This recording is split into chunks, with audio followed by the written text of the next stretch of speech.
మరొకసారి మీకు అందరికీ చేతులైతే వందనాలు తెలియదు. అందరికీ వందనాలమ్మా. Thank you. పరిశుద్ధమైన గ్రంథంలో ఒక వ్యక్తిని మనం జ్ఞాపకం చేసుకుందాం.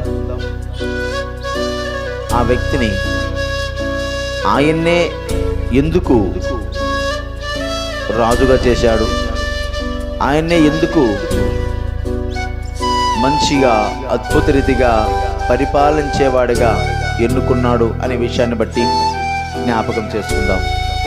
దేవుడు ఎన్నుకునే దాంట్లో ప్రత్యేకత ఏమిటి? దేవుడు ఎన్నుకుంటున్నాడంటే అతడిలో కానీ ఆమెలో కానీ ఒక ప్రత్యేకత ఉంటుంది. ఆషామాషిగా ఎన్నుకోడు. ఆయన ఎన్నుకున్నాడంటే ఒక ప్రత్యేకత ఉంటుంది. ఏమిటి ఆ ప్రత్యేకత?